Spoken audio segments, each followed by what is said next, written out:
Good evening. I'd like to call to order the Butte-Silver Council of Commissioners Committee of the Whole meeting for Wednesday, January 25th, 2023. Clerk, can we have roll call, please? 1 presiding, 9 present, 2 absent. Please let the record show that Commissioner Thatcher and Anderson are excused. Commissioner Sorge, can you lead us in the prayer and the pledge? Thank you, Chairman Frederickson. Fellow commissioners, Almighty God, we implore you, look upon us and guide us this night as we make decisions which so greatly affect our community of Butte-Silver. Direct our thoughts, words, and deeds so that we please you and best serve our fellow citizens. Amen. I pledge allegiance to the flag of the United States of America and to the republic for which it stands, one nation, under God, indivisible, with liberty and justice for all. Thank you, Commissioner Sorge. I would now ask for public comment on any items on the agenda. Seeing none, we'll move into the report of the chair. I just want to say thanks for being here tonight. We have a few different presentations and a special meeting. I'm on the TIFID board, and I've been on a couple calls with Stace McGee, so it'll be finally nice to see him in person and hear about all the exciting things that they have planned. But other than that, we'll move right into section 1, bid openings, public hearings, and/or presentations. Communication number 2023-22, Mike McAnulty, Atlantic Richfield Liability Manager, requesting Council of Commissioners concurrence for a presentation on January 25th, 2023 on the work conducted by Atlantic Richfield on area parks and playgrounds. And thank you. There we go. Thank you. Good evening, Commissioners. My name is Mike McAnulty. As was pointed out, I'm a liability manager for the Atlantic Richfield Company. I've been working in Butte for about the past two and a half years, and my responsibilities are primarily around Atlantic Richfield's obligations under the RMAP program. Most of you will appreciate that program was expanded a couple of years ago, and what I'm going to do is give you an update on the work we've been doing under that program the last 2 years and what we plan to do this year.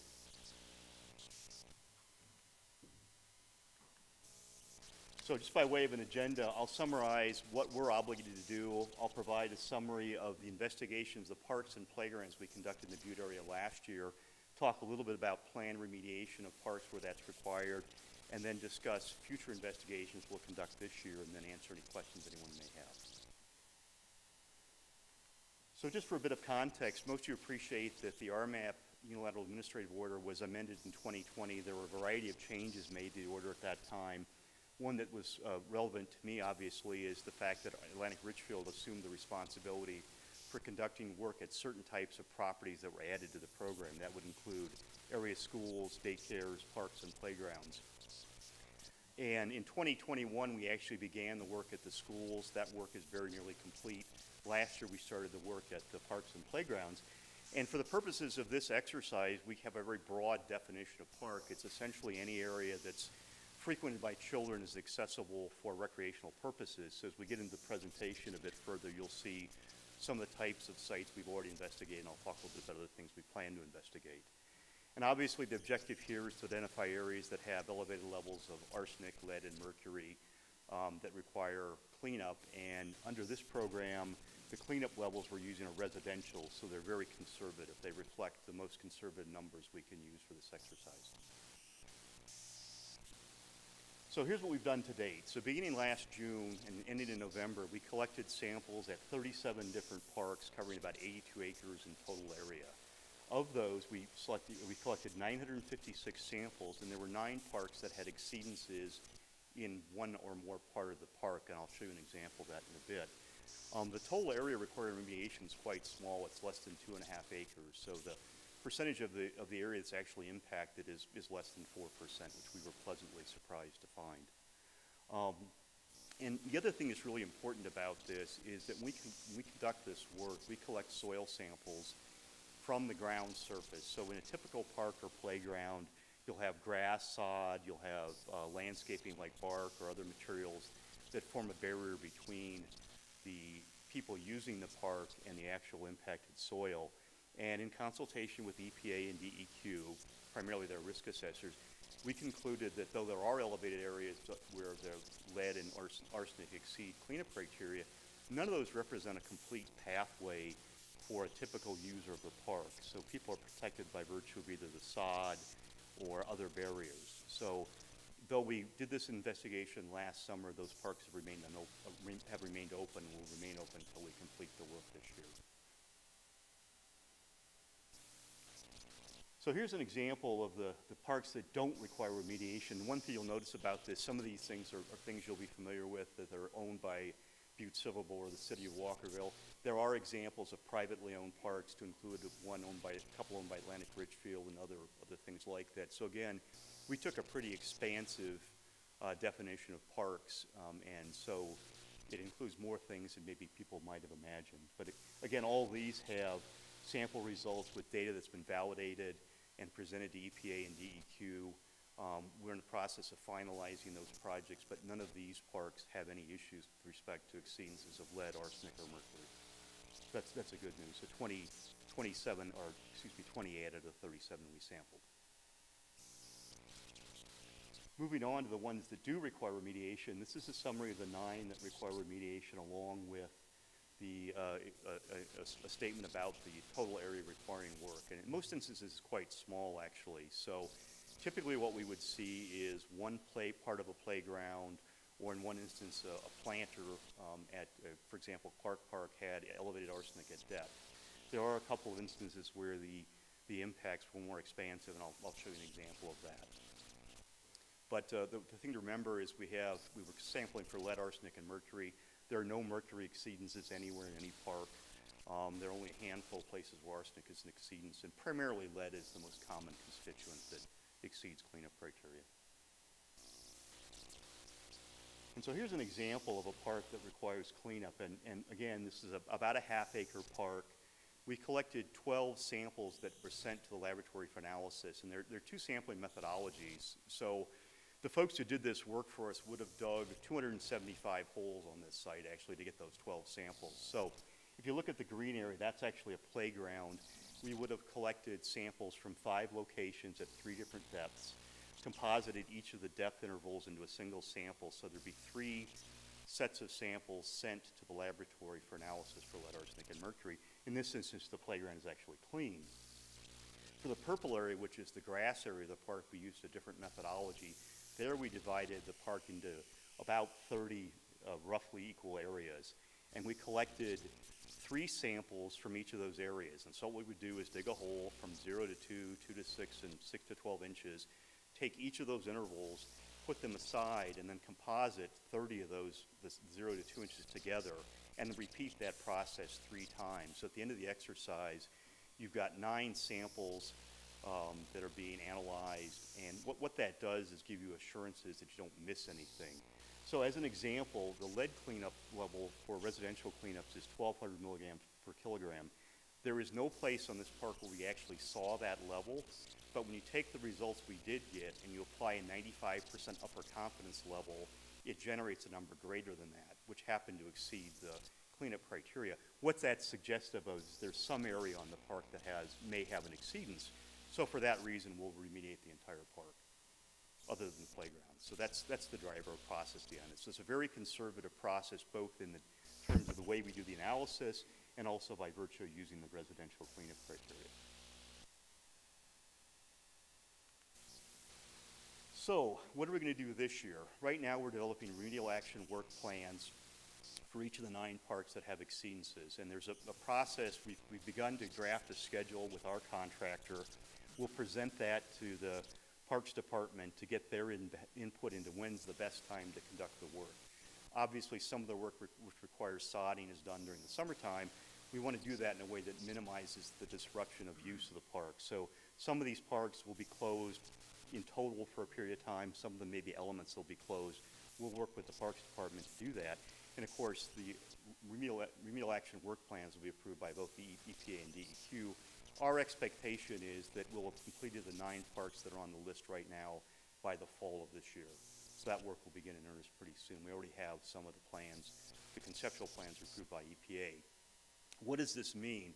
Well, for parks that have sod, we'll go in, we'll pull that material up, we'll excavate to a depth of 14 inches, we'll put 2 inches of lime on the bottom, we'll put a geotextile fabric on top of that, we'll put 12 inches of clean soil, then we'll restore the surface of the park to whatever was there before, whether that's sod or some other kind of landscaping. Where the playground equipment doesn't meet the current standards for playground equipment because of age or whatever, we'll replace that with new playground equipment. So the parks will be better in some respects than they were when we started the exercise. And that includes, in the case of Stodden Park, where there are some impacts to the playground area there, we're going to work with the manufacturer of the equipment to disassemble that, set it aside. We'll then reassemble that, and we'll put all new, rubber matting, all the things that are there that make that kind of a signature park in Butte. So it'll look as good or better than when we started. What we'll then do is move on to the second tranche of parks. And so when we started this exercise, we had 102 sites that we thought may qualify as parks. As I mentioned, we've done 37 of them. We're looking at the next 65. I would expect we do a similar level of effort this year and probably next year too. So the completion of this exercise may be 2024, 2025, depending upon how many more parks we find that require remediation. The other thing about this is we purposefully started at the top of the hill and working our way down. We recognize the parks that are most likely impacted are near the top of the hill, and also from an environmental justice perspective, frankly, we wanted to make sure we address the needs of underserved communities. So that's all of my presentation. Did anyone have questions or comments or concerns they'd like to raise? Thank you. That was a great presentation. Commissioners, do we have any questions? Commissioner Callahan. Thank you. First of all, I want to thank you for coming, bringing your presentation and explaining how things are going. And I was just a little bit curious when you said the Rocker Park. Yes. That's already been a cleaned up park, and it's a It has. combination of Superfund Yep. and railroad property. Yep. The only issue there is actually the gravel road on the periphery of the park. And so there's some arsenic at depth. I suspect, though I don't know, that might be an artifact of that Rocker Superfund site. So it's not the playground per se, but it's the periphery. So we treated the property in its totality. So if the gravel road has impacts beneath it, we'll clean those up. All right, thank you, and I appreciate what you are doing. Thank you. Quite welcome. Any other questions from commissioners? Commissioner O'Neill. Thank you, Mr. Chairman. Appreciate the presentation. So Stodden, I mean, just curiosity, how does that, being that it's so fresh and new, how does that get missed, or Yeah, just I'm shocked to see that, to be honest. So Stodden's a bit of an outlier. So generally the park was clean, right? So the impacts in Stodden were within about half of the footprint of the playground. So there's about 12,000 square feet. Here's what we understand to have happened. So the playground was constructed, and as a prerequisite to that construction, they would have done XRF analysis of the soil to see if there were any exceedances. They did that, and there were none. The problem is apparently that little part of that site was used for some kind of disposal, because what the construction company saw at the time was debris, right? So it was, glass and porcelain and masonry and things like that. They decided, even though it was beneath the cleanup criteria, that wasn't suitable subbase for a playground, so that material was excavated. So the 12 inches that was screened was removed. And so when we went out to do the work and then replace other soil, or actually replace with the base of the playground, what we ended up sampling was 12 inches deeper than what would have been sampled before the playground was constructed. So it's a bit of an outlier, and it's not mining waste as near as I can tell. It's not very expansive, but our sampling crews saw a lot of evidence of some sort of disposal activity, whether it was a demolished house or some debris like that. Having said that, we've done 37 parks and 21 schools. That's the first instance of anything like that we've seen. All right. Any other questions? All right. Well, thank you. Mr. I appreciate the opportunity to present. Yeah.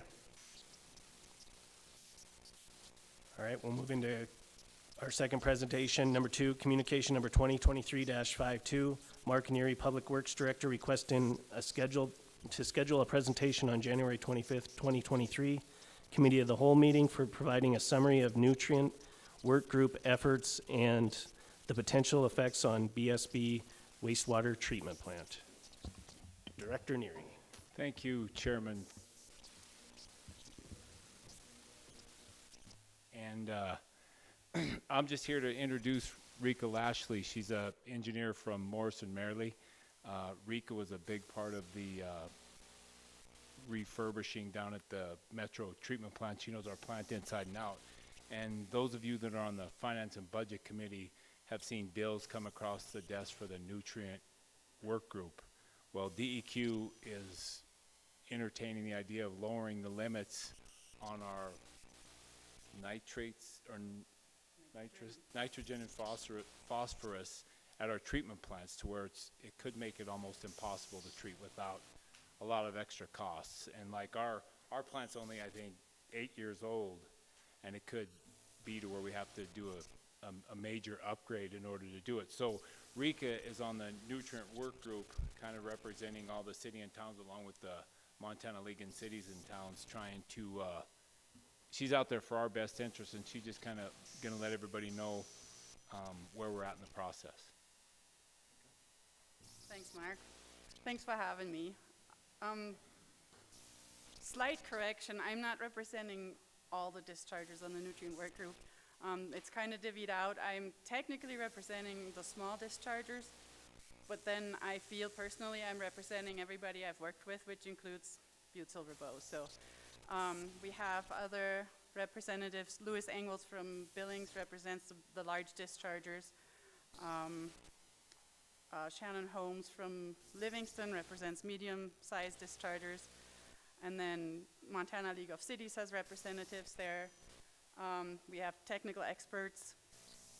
And also a quick definition, when I say we or us as part of this presentation, I'm referring to the point source dischargers, and that's both municipal and private dischargers. So we, this group, have gotten together now for, well, in this composition for about 2 years. In addition to meeting with the overall nutrient work group, which has stakeholders that include environmental groups, conservation groups,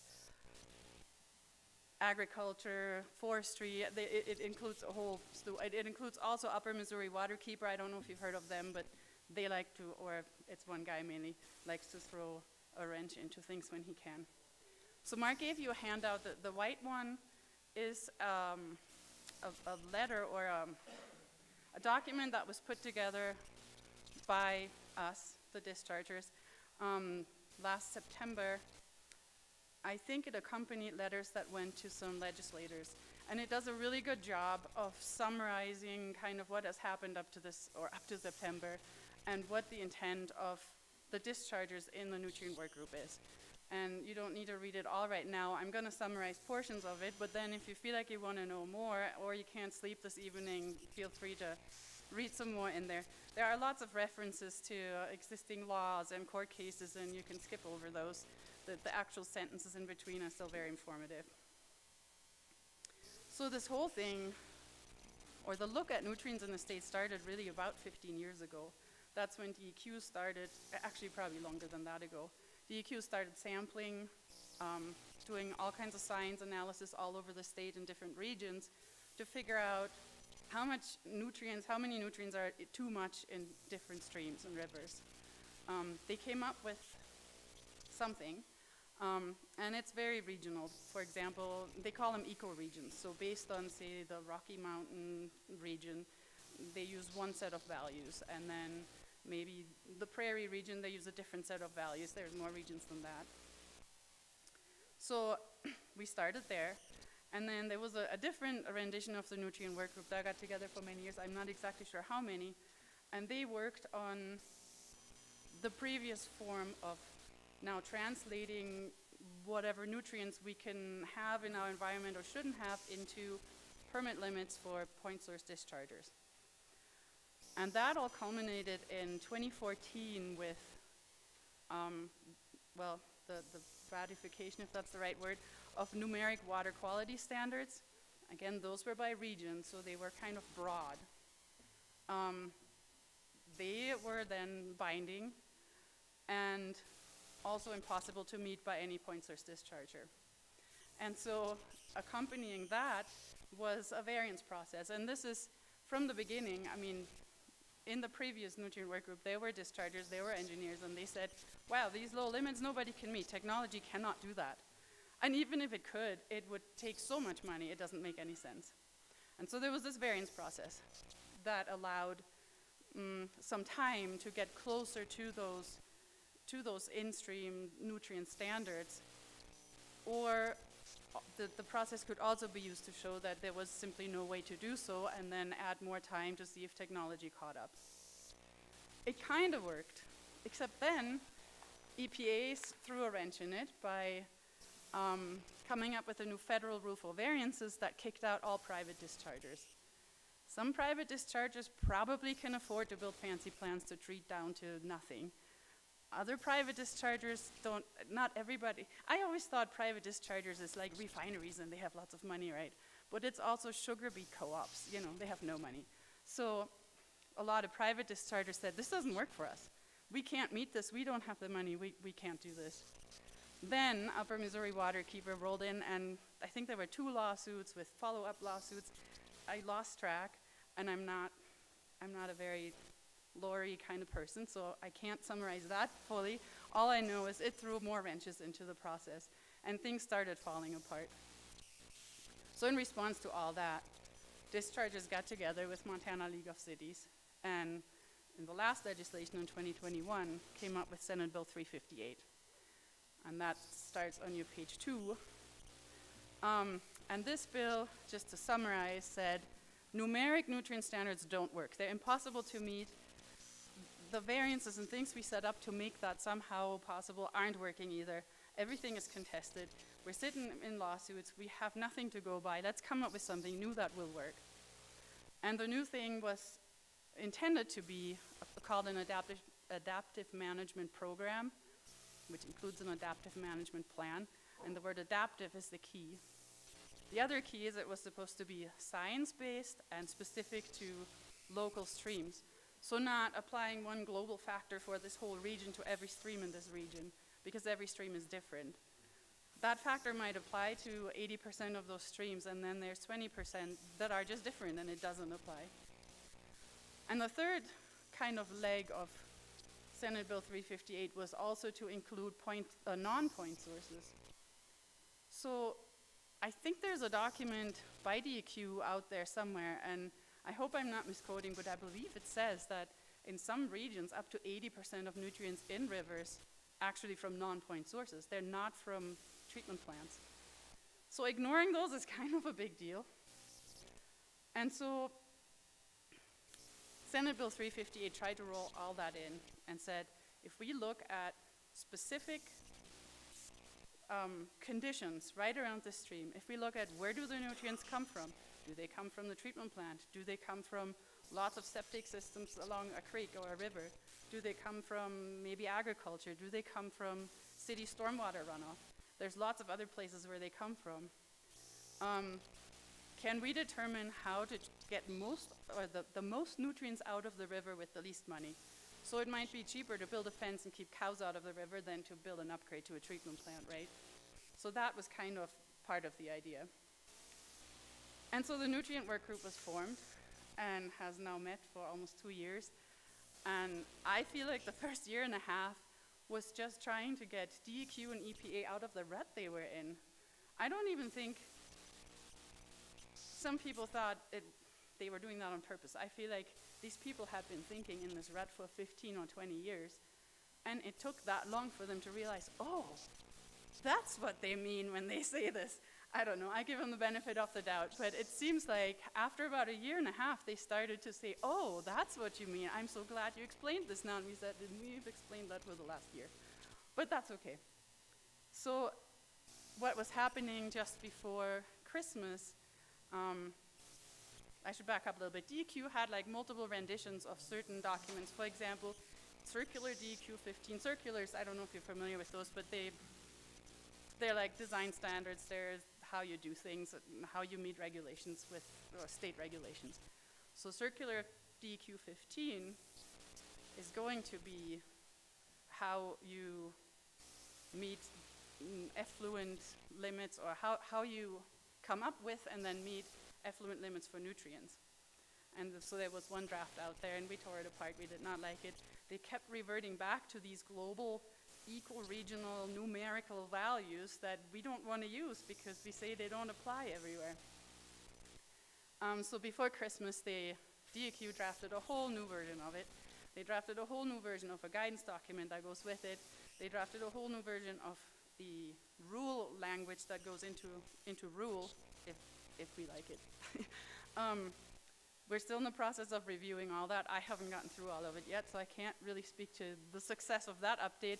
I know that in some places, we feel like they're still not listening, but we'll see how that goes. The other thing that's going on right now is that, I think I can say this, but we, the Discharger Group and Montana League, are working on maybe submitting another piece of legislation simply to force DEQ to listen to those few points where we feel like we still haven't met. We'll see.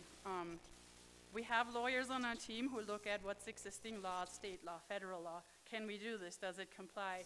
I mean, we're not just trying to, willy-nilly do anything. We're everything within the law, within existing regulations. But make it so it's achievable. Make it so it actually makes a difference.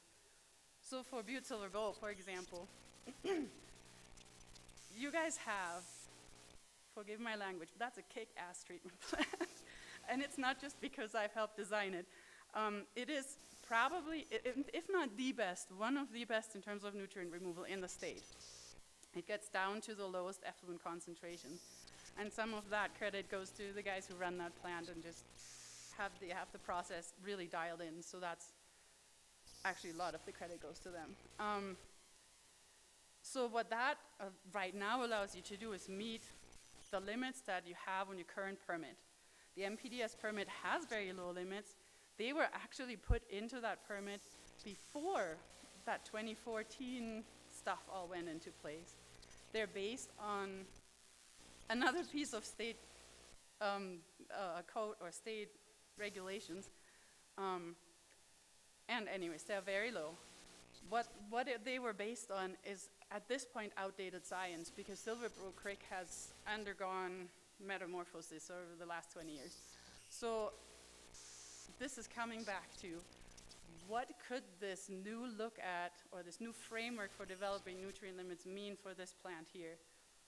If we truly get an adaptive management plan or program in place, where we can look at how does Silverbrook Creek react to nutrients? Where are the other nutrients coming from? How much of that contributes to plant? What if the plant contributes a little more, a little less? How does that affect the creek? Does it respond at all? Right now, I think nutrients aren't the issue in that creek. It's still remaining metals, and to some degree, I think we don't know, but fish aren't trying to return as quickly as we hope. So can we just blame nutrients? I don't know. Still more science is simply needed to determine what does this do. It's possible that the science will say too many nutrients come out of the plant. However, there's other nutrients in the creek. There's a background concentration. It's been sampled. Where do those come from? So maybe now the question becomes, can we reduce those for less money and actually hit a target without having to invest more millions into a plant that's already doing the best you about can? So the hope is that this adaptive management plan, the other thing is there's time. The sampling would take 3 to 5 years. After that, there's analysis. Then you meet with DEQ. Then they would look at it and say, okay, what can we do? Then you make a plan for how to do that. All of that happens fairly quickly. And that might be, maybe we're doing something to the city stormwater that reduces nutrient runoff into the creek. Maybe, I don't know, we're having a public education campaign about not fertilizing lawns. I don't know if that's any good, but just an idea. So looking at other options first. Sometimes just operational changes in a plant can make a difference. In this case here, I think they're already, I don't know how much better they could get. So rather than DEQ just coming in and say, oh, look, your ecoregional numeric standard is this, therefore we must reduce your limit more. This could offer an avenue of more time and more realistic ways and more affordable ways to address the actual stream health. Other things, and here this has been addressed a lot along Silver Bow Creek, but other streams might be, can we vegetate the banks? Can we do things that reduce temperature in the creek? Can we change flows? Is there anything in irrigation practices we can do to increase flows in the summer? There are lots of ways you can increase the stream health that may then be able to better assimilate the nutrients that come in. All those things would be considered. It's a more holistic approach, and I think it has a good chance for success. One other thing would be the plant here in the summertime to get those really low effluent concentrations. It needs to add chemicals to the biological treatment process. And another hope that I have is that an adaptive management plan, one of the things that we're really pushing to look at is what are other environmental impacts of adding another treatment process, or in this case, adding chemicals. They have to be manufactured, they have to be trucked over here. All of that has an environmental impact, carbon footprint, call it what you will. Is that worth reducing your effluent phosphorus by 1 milligram per liter, right? So things like that, there's no avenue right now for looking at that. And it would be nice if this program came through the way we envisioned it, to include all those considerations in how to develop a permit limit and how to go about making that stream healthier. And there's other things in my notes, like lots of environmentalists, they accuse us of wanting a license to pollute, and that is definitely not the case. We just want it to be realistic and doable, because if you put super strict limits and then say, oh, just apply for a variance, you don't have to do anything, then that's not improvement to the stream either, then we just don't do nothing, you know? I think that's covering the main points. But if you have any more specific questions, I was gonna say this is a 15-year-long story and I'm trying to fit it into 15 or 20 minutes, so just Thank you, Ms. Lashley. Yeah, that's great. It's thanks for the discussion on what the working group is doing. I have a question on,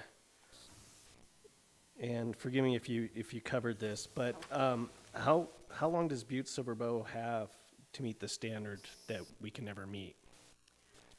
It sounds like. that's a really good question, and I don't know if I have an answer. So right now, the permit is administratively extended, and the history to that is simply that a new permit was due right around the time the new process, the upgraded process started up. And DEQ says, well, we can't give you a permit, we don't even know what your process can do. And this is very typical, so then they administratively extend an existing permit to gather data for 2 or 3 years, and then they develop the permit. Well, in the meantime, all this nutrient stuff is going on, and so we have not hurried them along, and they have been stalling to wait how this works out. Meanwhile, the plant does okay meeting the current limits in the permit. The plant was designed to do so I'm happy to know that it does. And yeah, so the answer is I don't know, but we actually don't want that to happen super quickly, I don't think. We want it to happen when we really know, when this process is done and when we know what's on the book and where we're going. Okay. And yeah, just a follow-up, and I don't mean to get too much into the weeds here, but does our plant take on more, I don't know, metals as it comes off the hill, and is that affects our discharge, right? Not just nutrients. In different ways, yeah. In different So ways. the I guess my metals- question is, as we finalize our cleanup, that we voted on the consent decree a couple years ago, would that potentially help our plant discharge once that's complete? So with metals, I think copper and zinc are the 2 highest, and this process actually does a very nice job of removing the copper, or some of the copper, and so I want to say over the past several years, the effluent concentrations of copper have been below the limit they have. So that's good. Zinc has been below the limit, but the plant doesn't remove it. So if, for example, there was more zinc coming into the influent, more would go out, and the plant can't, it goes straight through. The influent equals effluent concentration. So it depends on the metal. I know cadmium gets removed quite well too. Others haven't really been a problem. So anything that doesn't enter the plant obviously doesn't have to go through it and won't come out the end, so that's good. Okay. BOD, or organic loading, is the current issue. That's been skyrocketing, and so they changed how they're running the plant, and it's actually working really well, probably increasing the overall capacity of the plant with this different mode of operation. So we're going to look at that next. So it's kind of exciting. Okay, for me great. anyways. Are there any other questions? Thank you, Chair Frederickson.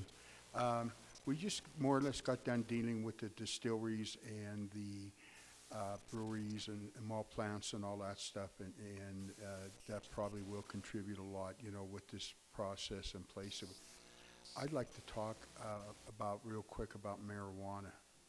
And here in Butte, there's a couple large growing companies going on, and is that even a small discharge with the chemicals of that, which basically probably would be phosphorus, what would be the consensus of how much that would affect the plant in trying to make these changes? So I don't know enough about marijuana grows to know how much they're discharging, but if they're discharging to the collection system, I think I would start with requiring them to sample their discharge so we know what's going in. And so we'd need to know how much flow and what the concentration, I imagine, because fertilizer, right, is that what you're referring to? So phosphorus and nitrogen? Right. Maybe, that's probably the main ones, yeah. I can't really speak to that completely because I don't know what they're discharging, but say if that were high, then you treat them like any other, they probably would need to pre-treat or end up paying some sort, I'm not totally familiar with your ordinance for pre-treatment, but I think there's a rate schedule in there for if you're discharging above a certain concentration or something, so probably would fall into that category and would have to get treated under pre-treatment. Thank you. Okay. Are there any other questions from commissioners? Commissioner Callahan. Thank you, Chairman. I just got a couple questions. You had mentioned that we've got a kick-ass treatment plant, probably one of the best in the state. We have that in our sanitary sewer and our water, domestic water. My question is, if we have such a great plant, and we've probably been studied as much or more than any city in the state and country because our Superfund status, what do you think our future is if we've got the best plant in the state and we might not make it? What would your answers be to that? So my understanding right now in terms of lowering limits, so DEQ says that they're looking at previous investments. I know, so you guys have invested about, I think it was about 35 million at the time, and I know Billings just invested, was it about 70 million in an upgrade? All these bigger plans have been investing in upgrades, and so DEQ says we will look at previous investment. We don't want, to require upgrade on upgrade on upgrade. I have to believe them at this point until they prove themselves wrong. At this point, I think there is very little the plant can do to actually lower effluent concentrations anymore for nutrients, or anything else for that matter. So I feel like they can require all they want. There's no way to get there. So unless technology comes up with an affordable way to do that, which there isn't currently, I feel like DEQ can't really require you to do a whole lot more. What I'm hoping is that maybe a little bit less requirement, like not having to use chemicals, because that plant removes nutrients without chemicals, it just doesn't get quite as low, If something like that was in the future, that'd be great, because you said I'm not sure how much chemical use is per year, but I think it's several tens of thousands, so if that payment doesn't have to happen, that'd be great. But yeah, that's the best I know at this point. My crystal ball. All right, follow up. Okay. Commissioner I Callahan. got one more question. How is your group funded? The nutrient work group, Yeah. I'm not 100% sure. I show up and I get paid from Morrison Merely for my hours, but we don't get paid from anybody else for that. I know some of the experts were hired. There's different contacts. I think there's one that Montana League has with one expert. I think there's one that the Big Seven got together, and I think it goes through Kalispell. They have a contract with HDR that everybody contributed to, and there's an expert there. And Montana League is funded, however they are funded, which I'm not familiar with. So I think a lot of people that are on the Greater Nutrient Work Group either stay as part of their jobs or as not necessarily paid jobs. They're parts of associations of, some of them it's paid jobs, some of them are government folks or regulators. So that's the best I know. I was just curious, because, it sounds like we're very fortunate to have your group, and if somehow you ran out of funds, what would that do to us? I don't know. And you'd have to ask, probably Montana League. They would know how to answer that question, yeah. Okay, if Mr. Gallagher says, Chief Executive Gallagher, yeah, okay.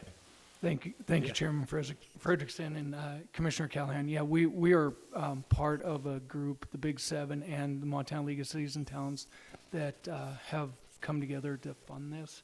And it would probably, if it continues down the road, we would continue to contribute to that group. That way we're not paying singularly on this, but the Big Seven and Montana League of Cities and Towns is all funding the effort on this, on the nutrient. Thank you. Thanks for that clarification. I just show up. Are there any other questions from commissioners?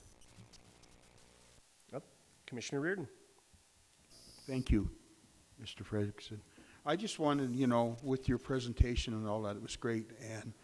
And probably this gentleman doesn't get much applause, is our Public Works Director, because I've had the privilege of being both in the water treatment plants and the Metro Sewer, and the job it takes to deal with all this and basically have the supervision to make sure that these jobs are carried out correctly and run a tight ship. So I think that everybody in Butte should just be appreciative of the people that we have overseeing these processes, and that actually it's standing out throughout the communities in Butte. So I just want to thank Mark. Thank you. And you. Thank you for Yeah, that. yeah. I think public works folks and wastewater plant operators, water operators, they never get enough good press. You only hear about them when something breaks, so. And that's terrible, because all the rest of the year, and if something breaks and you don't hear about them and they fixed it before anybody noticed, nobody ever hears about that. So yes, thank you for that. All right, thank you. Appreciate it. Thanks for having me.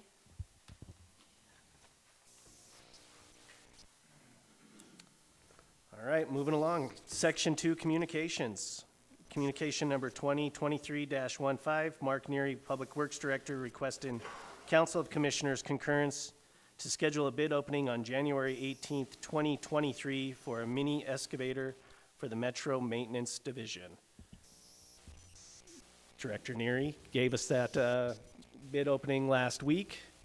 So, Commissioner Shea. I will make a motion to place on file communication number 2023-15. We have a motion and we have a second. Is there any questions? Anything on the question? Can commissioners vote?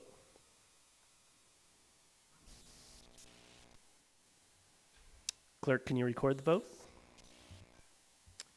10 yea, 0 nay. 10 yea, 0 nay, motion passes.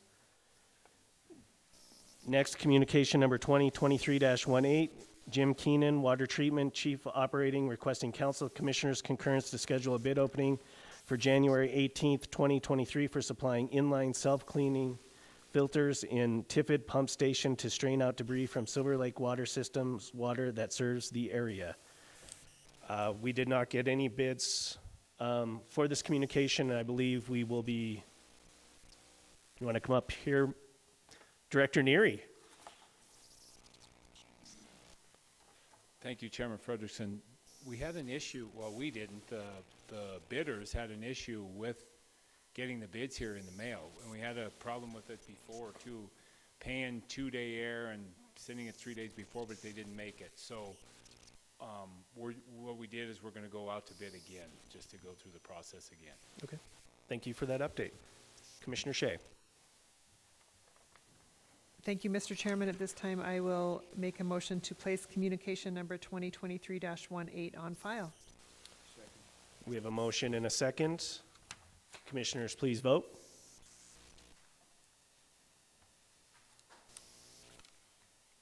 Clerk, can you record the vote? 10 yea, 0 nay. 10 yea, 0 nay, motion passes. Next, communication number 2023-20, Karen Malachny, BSB Health Officer, requesting Council of Commissioners concurrence to hold a public hearing on January 18th, 2023 for the purpose of amending the fiscal year 2022-2023 budget to allow for increased expenditures of unanticipated revenue resulting from an amendment to Hepatitis C Prevention within the Syringe Services Harm Reduction Programs. We held that public hearing last week, so Commissioner Shea. Thank you, Mr. Chairman. At this time, I will make a motion to place communication number 2023-20 on file. We have a motion and motion and a second. Is there anything on the question? Can commissioners please vote? Clerk, can you record the vote? 10 yea, 0 nay. 10 yea, 0 nay, motion passes. Communication number 2023-22, Mark McNulty, Atlantic Richford Liability Manager, requesting Council of Commissioners concurrence for a presentation on January 25th, 2023 on the work conducted by Atlantic Richfield on area parks and playgrounds. We had that presentation moments ago. Commissioner Shea. Thank you, Mr. Chairman. At this time, I will make a motion to place communication number 2023-22 on file. We have a motion and a second. Is there anything on the question? Can commissioners vote?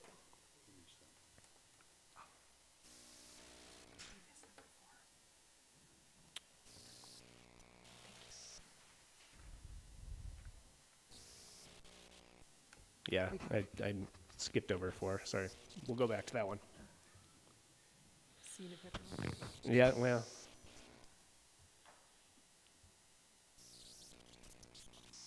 Clerk, can you record the vote?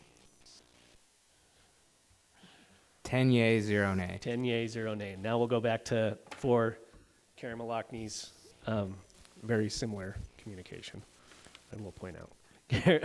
Communication number 2023-21, Karen Malachny, BSB Health Officer, requesting Council of Commissioners concurrence to hold a public hearing on January 18th, 2023 for the purpose of amending the fiscal year 2022-2023 budget to allow for increased expenditures of unanticipated revenue resulting from a mini grant agreement with Department of Public Health and Human Services.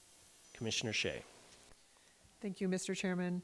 At this time, I will make a motion to place communication number 2023-21 on file. We have a motion and a second. Is there anything on the question? Commissioners vote.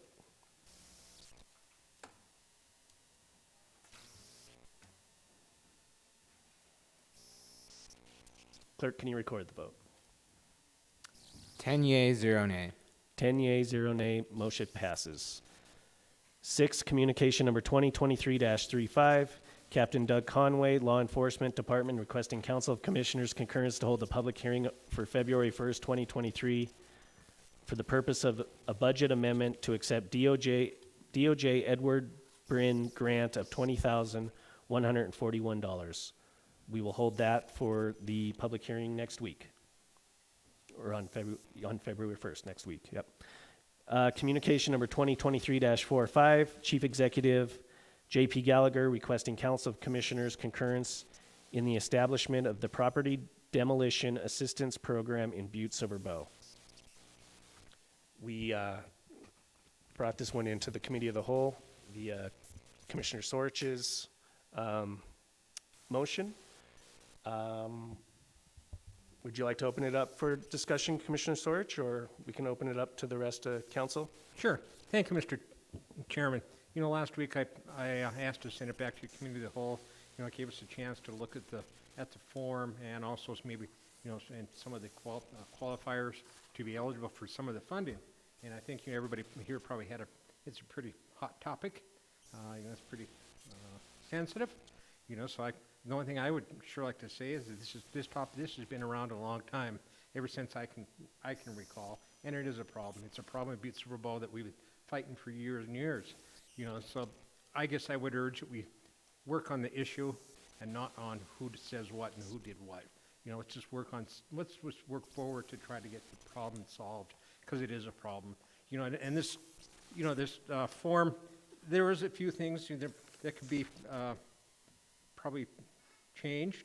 You know, and I'm just going to start out by saying, you know, I had the one concern that something about we're going to have to get a qualified contractor to do the work.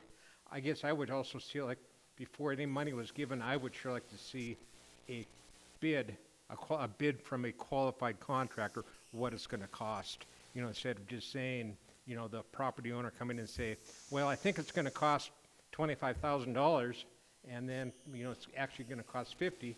Well, we only give him 25, and he doesn't have the other 25. What happens then? You know, so I think there's, you know, a few things like that we could probably make some changes on. But I would just like to open it up for discussion amongst other commissioners. Okay, thank you, Commissioner Sorich. Commissioner Reardon, and then Commissioner Shea. Thank you, Chair Frederickson. I looked over this application also, and I'm sure everybody around this table here has been getting calls, not completely understanding what we're doing here. We're not taking away any person's property. We respect their property rights. The main purpose of this money, when we applied for it as a council, was to help Urban Blythe with these homes that have been sitting around for 10 or 15 years, with housing migrant or vagrants, and basically some drug traffic. And it's not a tax release fund on people that are behind in their taxes. This program basically cuts right down to the deal is, I had assumed, and maybe I'm wrong, I mean, there's a procedure here being a public money, and we appreciate that. That's why the applications are out here. But the thing about it is that there have been homes that have been recognized already. There is a process, I understand that, and it's being worked out with Chief Executive Gallagher, and I thank him on that. I think this, it's getting way over proportionally blown out of what is exactly going to happen here. Everybody's going to get a fair shot. We're not going to go in and set a couple track holes up and start from 2nd Street or 1st Street down there or whatever and work our way up to Park Street and just do what they want. This process is going to take a while because we want to do it right, and we want to be able to fund this program with the sales of these properties if that's the way it works out. I've had calls from historic preservation people and all that. These houses, most of them, have already had demo permits issued by the Historic Preservation Committee. So, like I said, we're not here to take charge or whatever. That's why this application, and I'm for working together, because there are a few things that I had some input from most, you know, talking to all these people. And basically, hats off again, because basically this has been going on for more than a year, more than 2 years and all that. And we finally have the people to step up and make this right with the taxpayers of Butte to get rid of some of these places and start flourishing in these older neighborhoods. So, thanks. I just wanted to explain that and answer some of the calls that I was getting. Oh, can I have one more? Yeah. In reply to Commissioner Sorich, and I think we requested this a couple times, I realize everybody's busy. I see Mark Neary back there and all that, you know, if we have to use a contractor, yes. I know how busy Butte-Silver is and all that, that'd be the ideal situation. But I think what we need to look at too is also a basic, how many houses have been done. I believe that the council asked for the last 8 years and the average costing per home and all that, that might help us really look at this money and what's going to happen there. But these are just a few of the concerns that I've received phone calls, and I know other people around this table have been receiving, well, what's going on with this, what's going on with that. So just kind of setting it a little bit straight. Maybe I wasn't straight enough, or maybe I did, but I just wanted to do that, and I thank everybody. All right, thank you, Commissioner Reardon. Commissioner Shea. Thank you, Mr. Chairman. I think that this is a really great first draft of how we want this program to look. I think that the intent here is to remove barriers for people who have barriers that they don't have the resources, they don't know where to turn, they don't know how to find resources. So they're able to, there are some people who want to take care of these problem properties, they just really don't know where to turn. And I think it's really important that we're working on implementing something like this to remove that barrier. I would like to see a commitment to maybe a little bit of staff assistance if we can spare. I know everybody's busy, for folks that may need some assistance in preparing a request for a grant from here. I have a few red lines that I would like to see in the document. I won't go through every single one of them right now, because I think we are just not quite ready for a final draft, not quite at a final draft yet. One thing I would like to see is in the qualifications for the grant, it says the property and structures must be owned by the applicant. I would like to add on there that they're also not tax delinquent. There's just a couple other red lines. One that I would like to see is that the 2 members of the Council of Commissioners that would sit on the committee would be chosen among the Council of Commissioners, since the funding was originating from Commissioner Reardon's request with the assistance of the Budget Department and the Chief Executive. So I would like to see the council be able to choose their own representatives to sit on that committee. I don't know where we go from here, if we want to continue to maybe push our red lines to the Chief Executive and maybe work through Commissioner Reardon, since he really was the one to spearhead this with the executive branch, and maybe come back with a second draft. What does that sound like? Maybe just hold it in abeyance? Yeah, thank you, Commissioner Shea. I think we will keep the discussion going, but all great suggestions. I'd like to let Chief Executive Gallagher respond to some of those on maybe next steps, and then Commissioner Callahan. Thank you, Chairman Frederickson, Commissioner Shea, and Commissioners. I think that we've got a good start to a program here, but I would like for all the commissioners to send any suggestions, red lines to me on what we're doing. One thing that you talked about with it not being delinquent on taxes,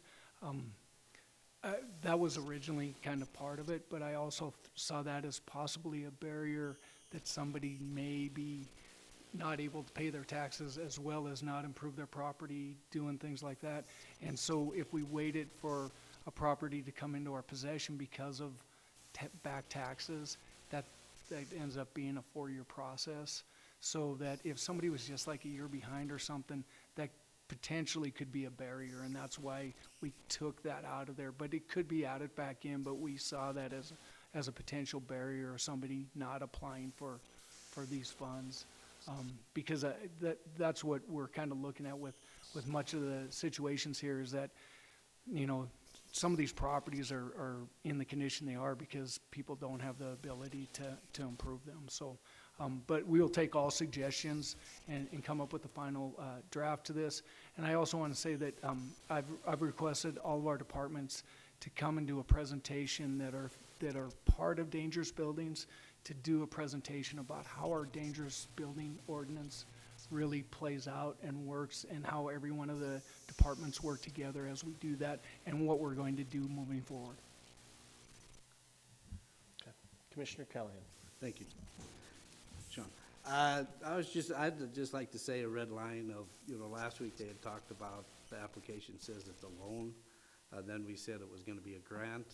I think we gotta put in some barriers there that, we get some of these absentee property owners from out of town that won't take care of their property, and then we ask the taxpayers of Butte to take care of the problem, then they still own the property, and they're still not here to maintain the property, and next thing you know, we have a bunch of trailers and junk cars, and we never got rid of the problem. We got rid of this rundown piece of property, but we're not helping the neighbors out because these folks aren't here. So I think that's something we need to look at as well, and I don't know what the answer to that is, but if we give them taxpayers money to tear the building down, they still own the property, and then the same thing goes on, what's our next step to fix it, so appreciate that. Thank you, Commissioner Callahan. I have a question on just next steps with Commissioner Shea here. So is it best to hold this, or should we move it along and then you come back to council with the red line version?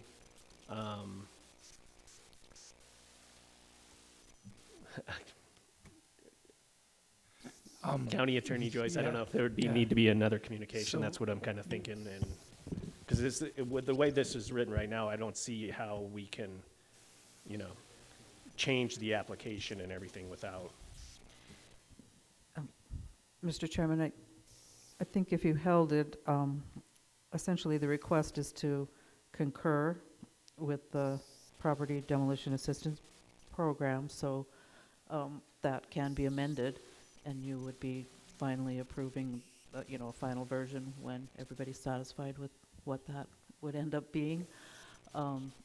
If you place this on file, that would just be another same communication, I guess, in a while. So I think as long as the council is willing and able to get changes to the chief executive, then those can be presented again in 2 weeks or however long it takes to come to a final. Well, then I guess I would ask that we all, if we have suggestions, that we get it to the chief executive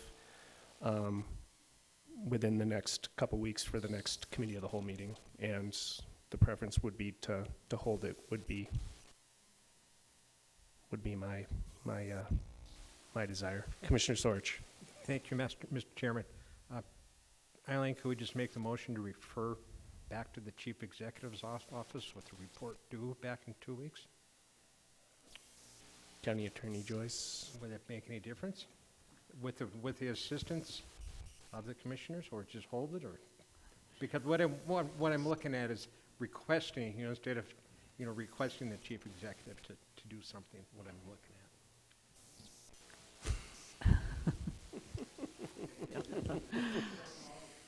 at. Mr. Chairman, Commissioner Sorge, I think it's probably Doesn't matter. the same effect. If you hold it in abeyance with the discussion that's happened tonight, then in 2 weeks, the chief executive will bring back the suggestions that he gets from this body. Yeah, thank you, County. I don't think we're going anywhere, Commissioner Sorge, or the people that are interested in this. But all right, so Commissioner Fisher. Thank you, Chairman Frederickson. Thank you, everyone, for your input. There is a little bit of work that needs to be done, but I feel we do got to push this forward. This is a hot item. We got to move it forward instead of kicking the can down the road. There's some things that are going to have to come up, like some of these properties, Commissioner Shea is talking about taxes. Some of these might have assignment, where somebody paid taxes so they didn't go in arrears for tax sale. So there's a few things there, and I think it'll all be worked out. But I would make a motion at this time that we concur and place on file communication number, whatever it is, 2023-45. Thank you. We have a motion and a second. Is there anything on the question? Commissioner Shea. Thank you, Mr. Chairman. I just want some clarification. I think I already know the answer, but all we are doing by concurring and placing on file is we're agreeing to establish the program. We can still edit and work through the application? Or would it be better for us to amend that motion to concur and place on file with an amended grant application? I'm sorry. County Attorney Joyce.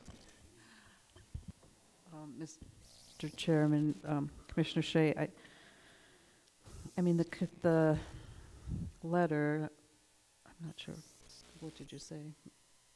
I know what it says on the agenda, but I'm not sure if the letter itself specifically, yeah. The only thing that I would say is that the actual grant application and program was attached to the communication. So it muddies it a little bit if you were to concur with it, that you're actually concurring with what is attached.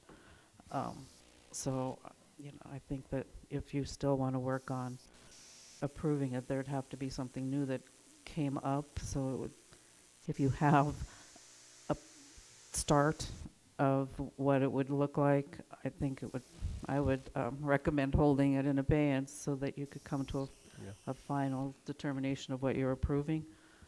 I think that you already, by having $225,000 put in the budget for this purpose, you already kind of acted on the request to establish such a program, but now you're trying to act on what that program would look like. So I Yeah. don't know that you should concur with what's attached. Yeah, thank you for that clarification. I tend to agree. If we do a concur, we're approving the application as is the way I look at it also. So, Commissioner Fisher. With that being said, Chairman Frederickson, I would withdraw my motion to concur and place on file. Okay. And look for another motion that follows the guidelines required by the county attorney. Thank you. Okay. Well.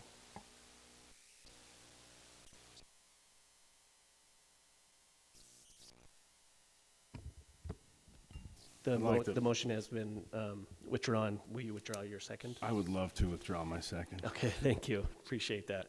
So the motion is withdrawn, and the recommendation is to hold this in abeyance, which we don't need a motion for.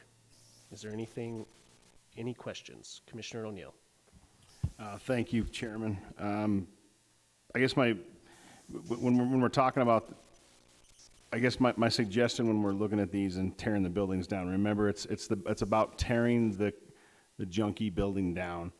It's not about, you know, and Commissioner Callan, I totally agree with you. When the lot opens up, right, what could happen? That's why our enforcements will have to, you know, that we have in place, we'll have to take care of that. But the whole goal is to tear junky, crappy, scary, drug-infested buildings down, houses. Therefore, that's the plan, right? So we don't make we can't make our decision. Like, I feel like we should not make our decision based upon of who owns it, whatever. I know we have to maybe think about that, but again, the goal in mind is to tear the crappy buildings down. So I just want to as in discussions, thank you. Okay, thank you.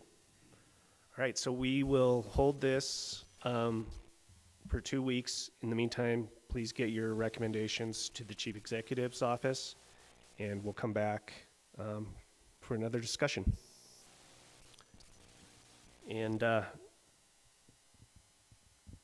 with that, I'll ask for a public comment on any matter not on the agenda. Seeing none, I'll ask for a motion to adjourn. We have a motion. Do I have a second? We have a motion and a second. All those in favor, signal by saying aye. All opposed? Motion passes. Thank you.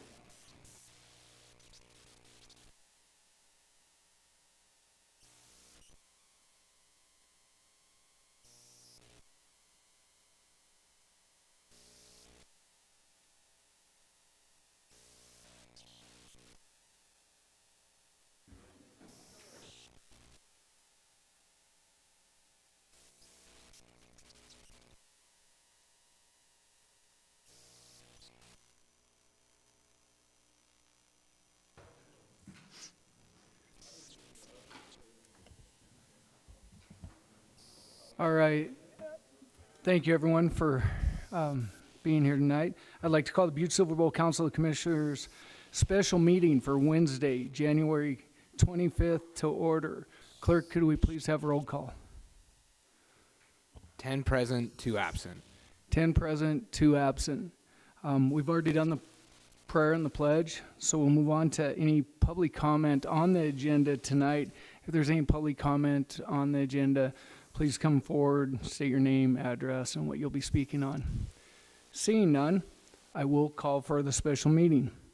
J.P. Gallagher, Chief Executive, is calling for a special meeting of Butte-Silver Bowl Council of Commissioners for Wednesday, January 25th at 7:30 p.m. immediately following the Committee of the Whole meeting in the Council Chambers, Room 312. The purpose of this meeting will be for Stace McGee, Director of Development for DeVel, to speak about their development in the Montana Connections Industrial Park. So welcome, Mr. McGee, Stace. Thank you for being here today. And also for Casey that is with him as well. So Casey Dudley. Thank you, Chief, Mr. Commissioner, and all the counselors for giving us time to talk tonight. We really appreciate it. We know it's late, and we'll try to keep it as short as we can. We're here tonight to talk about a modular building manufacturing plant that we intend to build out the Montana Connections Park. Due to the size of the investment and the time, we thought it would be a good idea to give you some context about who we are, why we chose Butte, a little bit about DeVel, the manufacturing part of what we do, and a little bit about the progress that we've made so far, and what we kind of see as the future. Interrupt us as we have this conversation. We're happy to have a discussion. We're happy to explain anything, so you won't interrupt us. Just ask your questions. A little bit of background about myself. I'm an architect's son. I have had my own practice since the mid-1990s, and I come from a family of developers. It's all we know. It's all we ever discussed at the dining room table. And over the years, I've worked up and down the Rocky Mountain Range, working on a lot of affordable housing and a lot of high-end housing. And in the last 5 or 6 years, I have solely focused on workforce housing because it is my belief that we provide a lot of opportunities for affordable housing. Wealthy people can obviously afford what they want, but workforce housing has been something that has been missing all over the United States of America, and it has put us in what I believe into a crisis of housing. And we don't have housing for teachers and nurses and firemen and the people that help us in our daily life. And we intend as DeVel to do something about that. We are really looking to disrupt the marketplace and make workforce housing more affordable to all. Casey, you want to talk a little bit about who you are in the context of yourself there?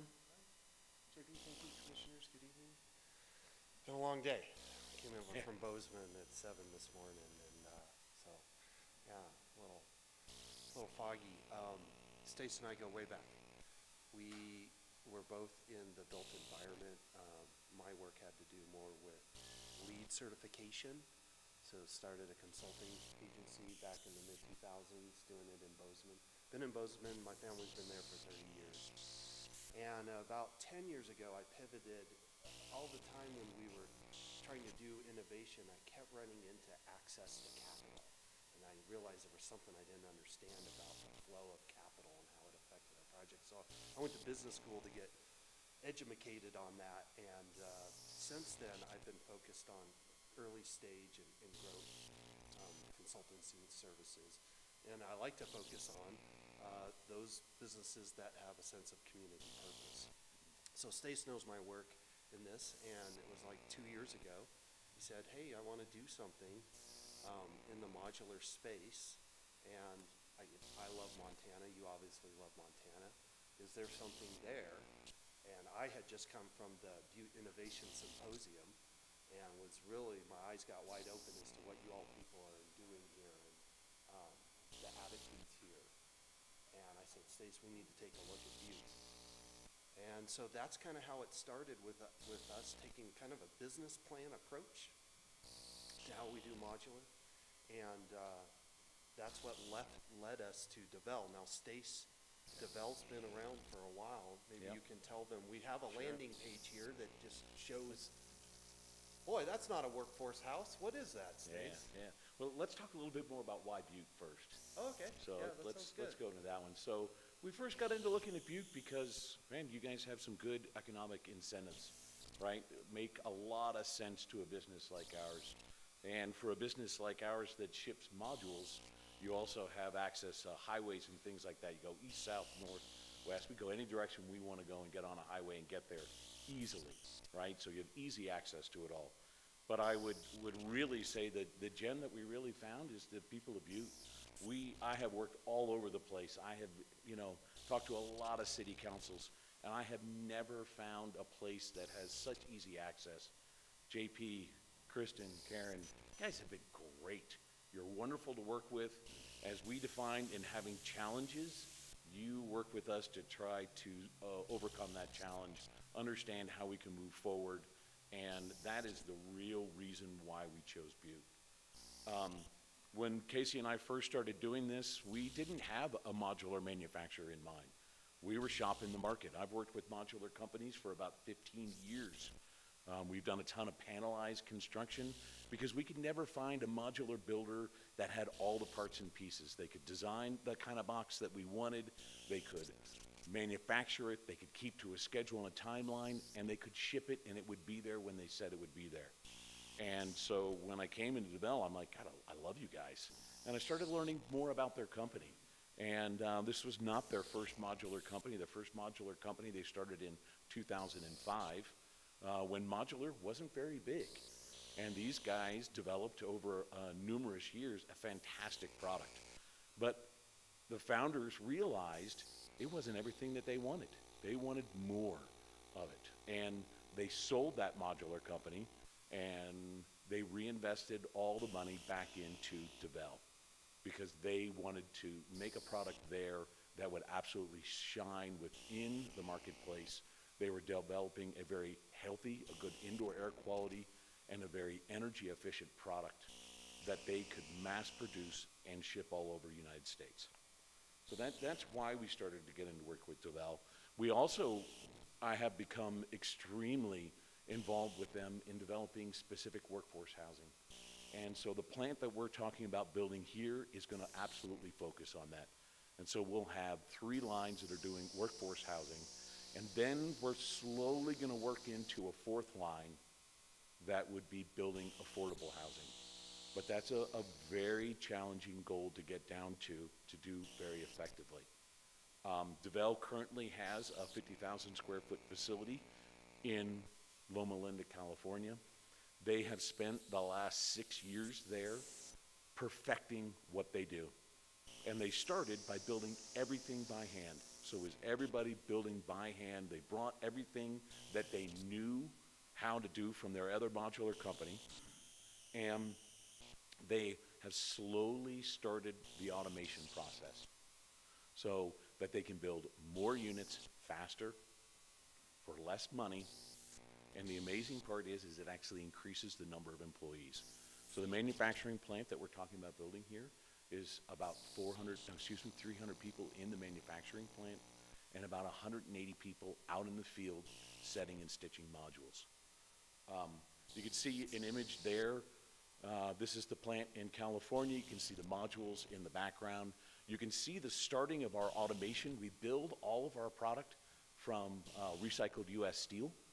It comes in the coils that you see, and those coils get bent up into studs, and they make the flooring framing, they make the wall framing, they make the trusses, and it is the backbone of the structure itself. And it can be made any kind of design. So this is all done in a computer. It all flows into these bending machines, and then the guys get the little forms that say put slot A into B and use a number 9 rivet, and they assemble these wall assemblies or these floor assemblies. And it's been working really, really well. We really have enjoyed working with DeVal. I've enjoyed working with DeVal so much that I've given my position up in my architecture firm and another company that I'm part of, and I am now taking on the responsibility of being the VP of development for DeVal. So I am now DeVal, and I am extremely excited that we are going to be able to go in and disrupt the residential marketplace in the United States of America in workforce housing, because we are talking about building a product that is approximately 30 to 40% less expensive than the homes that you see in those markets that are being built, which is pretty darn exciting to us. A little bit of an update about what we're doing and where we have gotten so far. So we've identified 60 acres out in the Montana Connections Park. We intend on having a manufacturing plant out there. We also are looking at a SIPS plant to make our skins of the buildings, which are made with recycled, no, it's not recycled, excuse me, it's made with a rock wool insulation, which is a lot less degrading to the environment, still has all the insulation properties, and a magnesium oxide board on the outside. The end up is that we have a 2-hour rated home. And in this day and age, that's a pretty big deal as we start dealing with all these forest fires and all the calamities happening. Pretty darn big deal. So that we're very excited about that. We're also talking about such things as providing daycare for our employees. The other exciting thing, and maybe Casey, you can talk this a little bit about what we're trying to do for helping our employees to build wealth. We're really trying to think outside of the box when we're trying to attract employees and keep employees. We might just show some images here too. So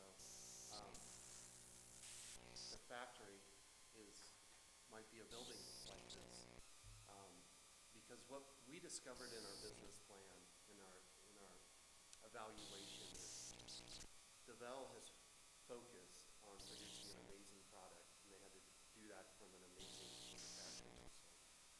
But to scale, you've got to have an amazing place to work. And we're all seeing that when we're calling it the Great Recession right now. So in our exploration, we've really examined what does it look like to be in an amazing employer. And so that takes us in really right into the world of when we come to you and we're talking about bringing online these jobs. And our intention is that we're providing jobs for locals, for veterans, for women. What's really amazing about this part of construction, which has often been sort of male dominant, is part of that has to do with the amount of weight you gotta lift and some of those physical requirements. They're not there in a facility like this. So our exploration into what does it mean to make a great employer is, what are the challenges that folks have out there? And you guys know what they are. Housing's top of the list, but then daycare is top of the list. And also, there's this idea of I need some sort of vehicle to invest, wealth building vehicles that we have in 401ks and things like that, so that I can send my kid to school as, you know, tuition's going through the roof. So part of our thoughts on that is taking this holistic approach and saying, well, we provide housing. What about providing housing for our employees? We give our employees a home, and over time they can invest in that home, in the equity in their own home. That's kind of representative of how we think differently than what traditional employment looks like.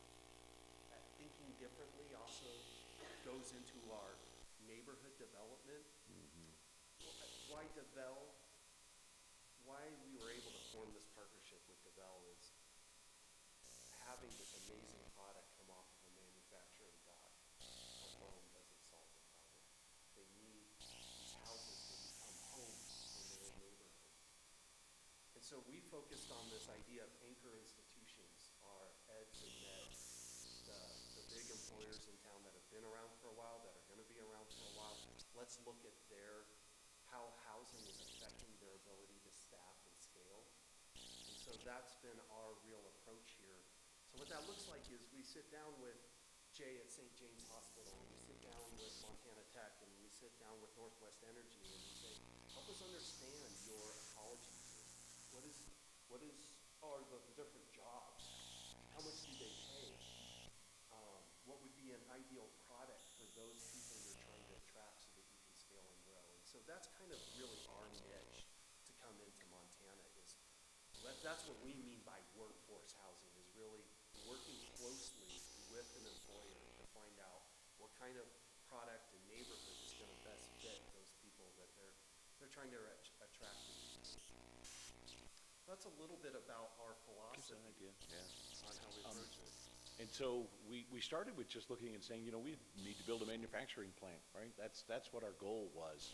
And we realized that there is so much more to it. And so we're talking there about the development opportunities and what we're trying to do with our partners here in Butte. And hopefully we will do that and then reproduce it in the different cities in Montana, doing just the same things for other communities. But we also realized that us coming to town with 400 or 500 employees, hey, we're just adding to the problem. So we're trying to get in front of it now and work with those partners in developing projects right now that we can bring into fruition as we move through it.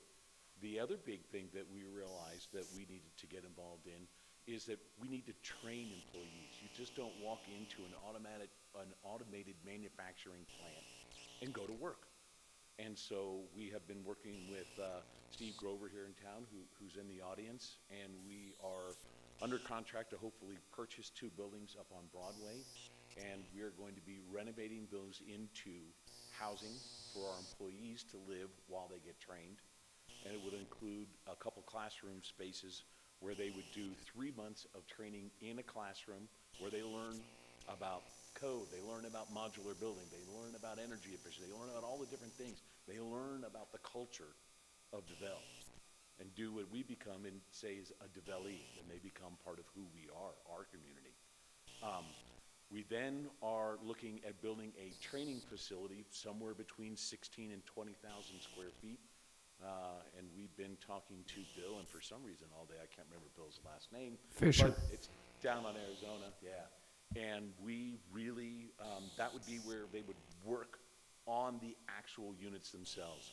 And the idea in the company is that you would get 3 months in a classroom of training, you get 3 months building every bit of a piece of a module, and then you would pick your specialty in the last 3 months of whether you become mechanical, electrical, plumbing, whatever that may be. And then you get to go and work in the factory itself. So we've realized that we've had to create a whole campus. And the big thing that we're all really hoping, because right now DeVel is in Canada, it's in San Diego, it's in LA, right? And now we're gonna be here in Butte. And I can't tell you how many of the employees are so excited to move to Montana.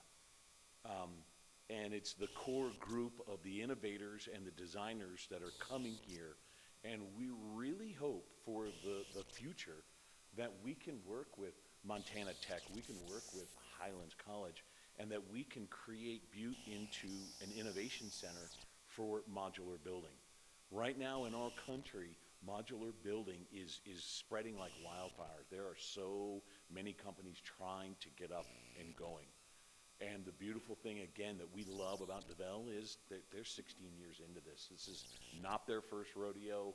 They have taken their time at building DeVel right now, and they, as of 4 months ago, their board finally said, we are ready to grow.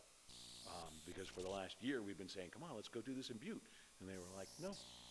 And now they are fully ready to do it, and we really look forward to helping build the legacy of Butte and really hoping that this can become an innovation hub for the country.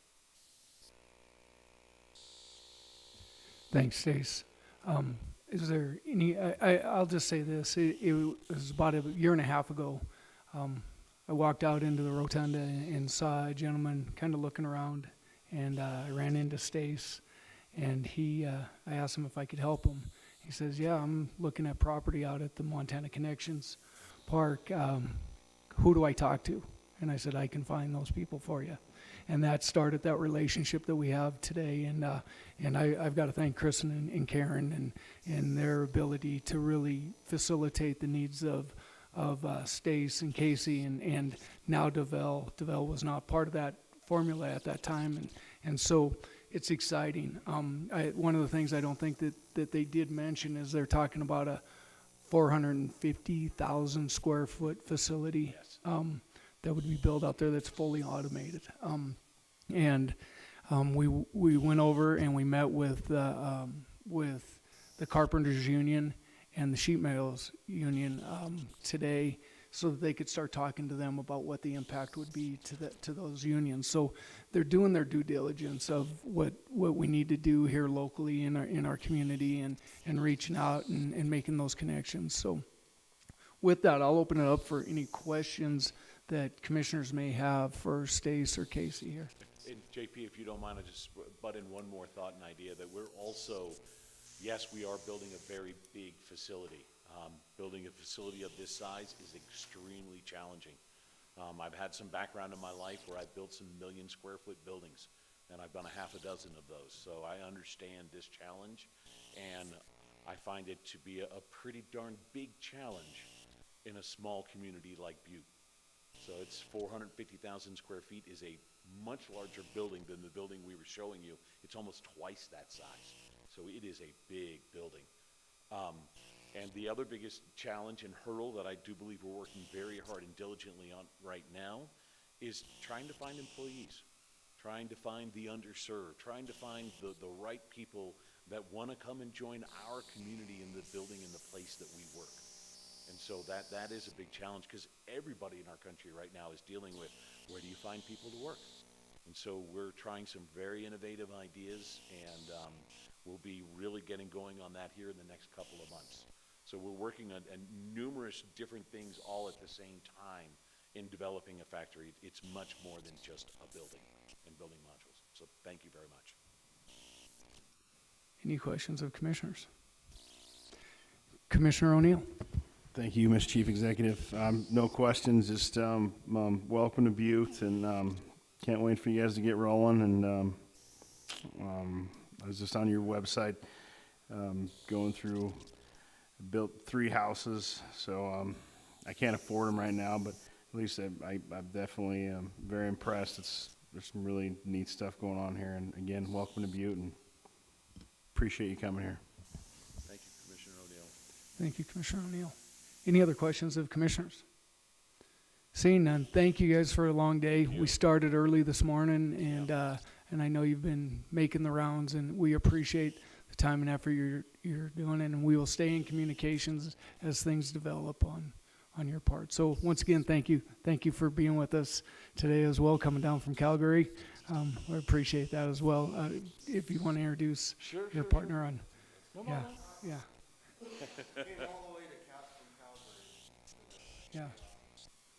You should tell them that, the Missoula's bringing sprung buildings. There's a bunch of Sprung sprung buildings. buildings going on in Montana right now. Absolutely. So actually, my name's Dave Barquist. I'm from Sprung Structures. I just drove from Calgary this morning. Had a bit of an issue at customs. Got in a car accident today here as well. Just a fender bender. So it's been a great day, long day for all of us. So Sprung Structures it's a aluminum framed structure, highly engineered. It is a membrane cladded building, but they're extremely durable. Our biggest clients by far would be the U.S. military, and then followed up by the Canadian military. I went 3 years in Iraq, the first 3 years of the Iraq War. I had 2 buildings that were hit by rockets, and they actually withstood the blasts. So that's my own little talk about durability. That's never going to happen here, but what does happen is high snow loads, some pretty brisk winds, and those types of things. We're from Calgary. We do wind the best, and snow we got pretty good too. So it's a wickedly engineered building, and they're free span inside, so that allows for a lot of, well, obviously manufacturing or aircraft to go through, or hockey rinks or swimming pools or pickleball courts, or you just take any, this room right now could be in a Sprung, obviously it wouldn't be, but it's really, providing there's a paradigm shift from what we all think of 4 walls and a roof. You know what, our walls become our roof, and we shed snow, and yeah, we're just happy to be here today. It's been a good day, so. Thank you for being here. Hey, cheers. Well, seeing that we don't have any questions, again, thank you. And we'll move forward with our other agenda items, but thank you again. Have a Okay. nice evening.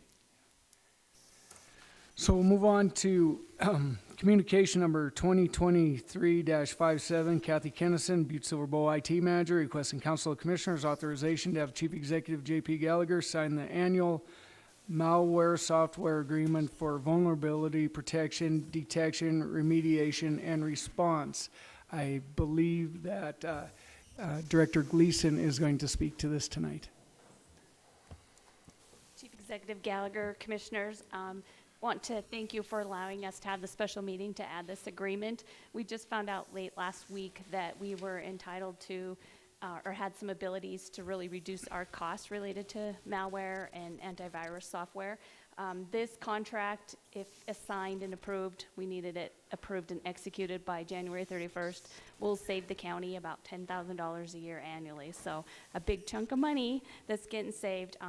Kathy Kennison, the IT director, and her staff have been working really hard at different applications and different software and different antivirus and all the different costs that we have in our IT department to really reduce those costs. So again, another big win for the IT department, and we appreciate you for allowing us to rush this contract through you. But again, the company did offer, but only through January 31st.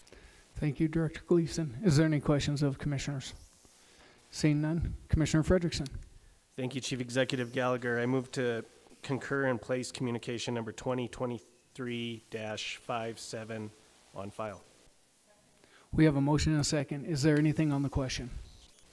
Could commissioners please vote? And would anyone like to change their vote? Clerk, please record the vote.